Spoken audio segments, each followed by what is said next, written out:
इस लेसन में हम सीखेंगे कि HTML के कुछ कॉमन टैग्स क्या होते हैं और उनको हम कैसे इस्तेमाल करेंगे। फॉर एग्जांपल, अगर हमने अपने वेब पेज पे इमेजेस लगाने हैं तो उसके लिए कौन सा टैग यूज़ होगा। अगर हमने लिस्ट बनानी है तो उसके लिए कौन सा टैग होगा। अगर हमने हाइपरलिंक बनाना है या लिंक्स बनाने हैं तो उसके लिए कौन सा टैग होगा। इसी तरह हम डिफरेंट एलिमेंट्स अपने पेज पे क्रिएट करेंगे और सीखेंगे कि उनके लिए हम कौन से टैग्स और कैसे टैग्स इस्तेमाल कर रहे हैं। उसके साथ साथ हम ये भी सीखेंगे कि HTML के टैग्स में हम एट्रीब्यूट्स का इस्तेमाल कैसे करेंगे। एट्रीब्यूट्स जो होते हैं हमारे पास हमारे टैग के या एलिमेंट्स की एडिशनल इंफॉर्मेशन के लिए होते हैं।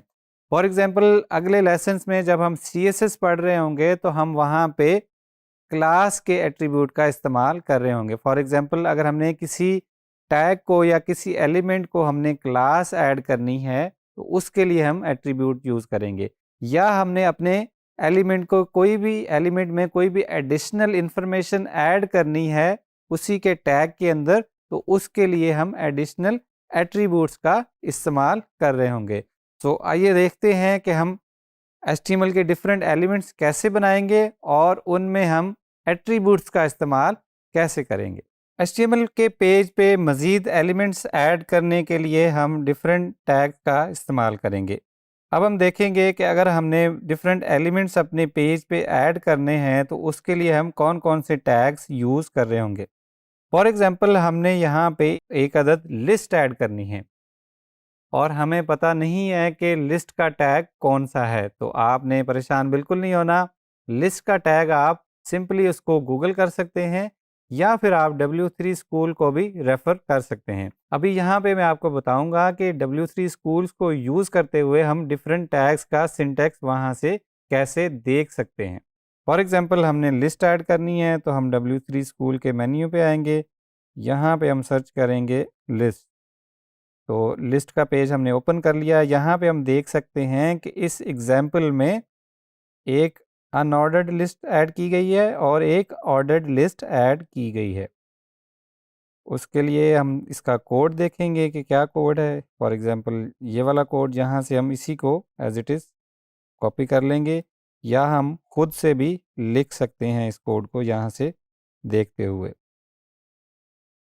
इस कोड को अगर मैं एक्सप्लेन करूँ तो ये टैग शुरू होता है, इसमें पेरेंट चाइल्ड एलिमेंट्स है। फॉर एग्जांपल, एक पेरेंट एलिमेंट है जो कि कह रहा है UL का एलिमेंट है और UL के एलिमेंट के अंदर डिफरेंट LI के एलिमेंट्स हैं या नंबर ऑफ LI के एलिमेंट्स हैं। सो UL का एलिमेंट, इसका मतलब है अनऑर्डर्ड लिस्ट।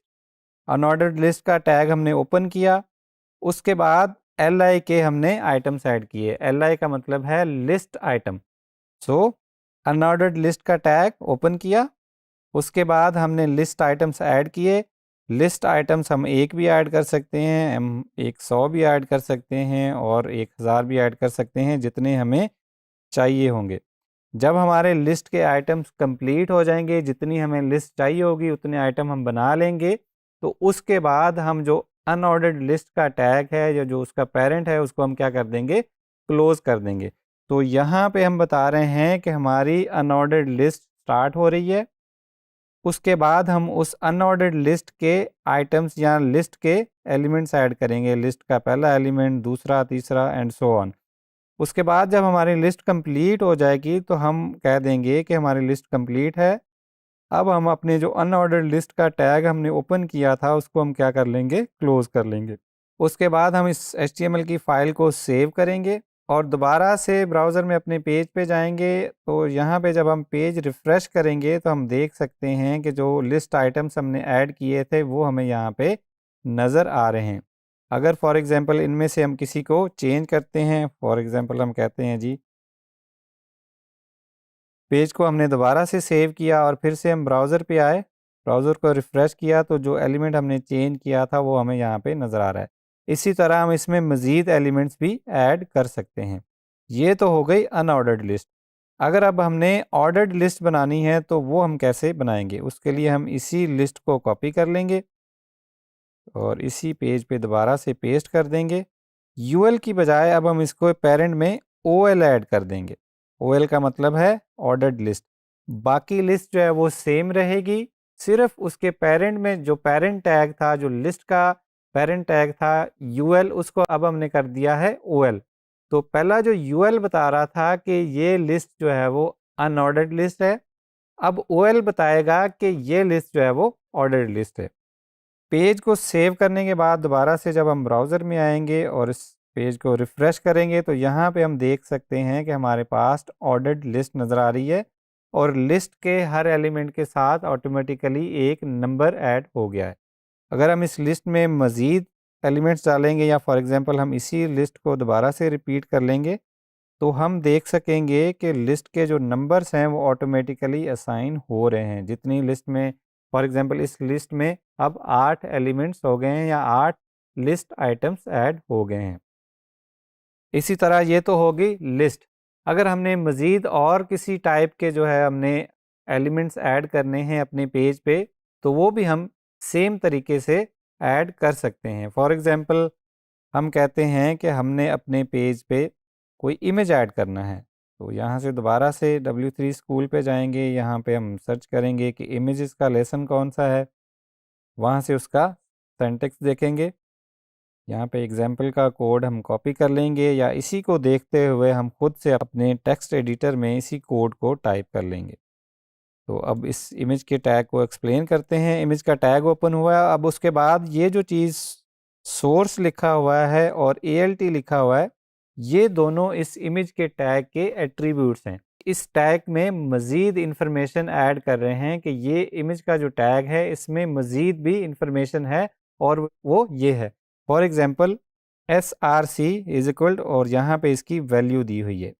ये एट्रीब्यूट का नेम है और जो सोर्स में इक्वल के साइन के बाद जो डबल कोट्स में चीज़ नज़र आ रही है वो इसकी वैल्यू है। इसका मतलब है कि ये वाला इमेज यहाँ से डिस्प्ले होगा। तो सोर्स में हम फाइल का लोकल पाथ भी दे सकते हैं, जो अगर आप फाइल आपके सिस्टम पे पड़ी है इमेज की, या हम ऑनलाइन भी उसका URL दे सकते हैं। फॉर एग्जांपल अभी मैंने एक URL ओपन कर रखा है इमेज का, इसी को मैं यहाँ से कॉपी कर लूँगा और यहाँ पे इसके सोर्स में ऐड कर दूँगा। सोर्स में ऐड कर दिया और यहाँ पे मैंने इसके बारे में बताना है अल्टरनेट टेक्स्ट ALT इक्वल और उसकी वैल्यू है। ALT का मतलब होता है कि फॉर एग्जांपल स्क्रीन रीडर्स होते हैं ऐसे यूज़र्स के लिए जो कि विजुअली इम्पेयर्ड होते हैं, उनके लिए स्क्रीन रीडर्स उनको पेज के बारे में बताते हैं कि यहाँ यहाँ पे ये इन्फॉर्मेशन है। टेक्स्ट को तो स्क्रीन रीडर पढ़ लेगा, लेकिन अगर इमेज है तो वो इमेज वहाँ पे हम इमेज के साथ साथ इमेज के URL के साथ साथ या उसके पाथ के साथ साथ अल्टरनेट टेक्स्ट भी देंगे। ALT से यहाँ मुराद है अल्टरनेट टेक्स्ट। तो ऐसी जगह जहाँ पे इमेज डिस्प्ले नहीं हो सकता वहाँ पे अल्टरनेट टेक्स्ट यूज़ किया जाएगा ताकि उस इमेज के बारे में इंफॉर्मेशन दी जाए कि ये इमेज किस बारे में है। या अगर इमेज का फॉर एग्जांपल पाथ या URL for some reason invalid हो जाए या जहाँ पे इमेज एग्जिस्ट करता था अब वो वहाँ पे नहीं मिल रहा या वहाँ से डिलीट हो गया है, तो अल्टरनेट टेक्स्ट बताएगा कि यहाँ पे था क्या। फॉर एग्जांपल यहाँ पे हम कहते हैं जी लोगो ऑफ मेस्ट्रोस, कि ये किसी कंपनी का लोगो है। दोबारा से हम अपने पेज पे जाएंगे, पेज को रिफ़्रेश करेंगे तो यहाँ पे अब हमें इमेज नज़र आना शुरू हो गया है। फॉर एग्जांपल हम इसके URL को थोड़ा सा इसका नेम चेंज कर देते हैं। अब ये इसका मकसद है कि यहाँ पे इमेज एग्जिस्ट नहीं कर रहा क्योंकि हमने उसके URL में एक मज़ीद कैरेक्टर ऐड कर दिया है और अब ये URL जो है वो इनवैलिड हो गया।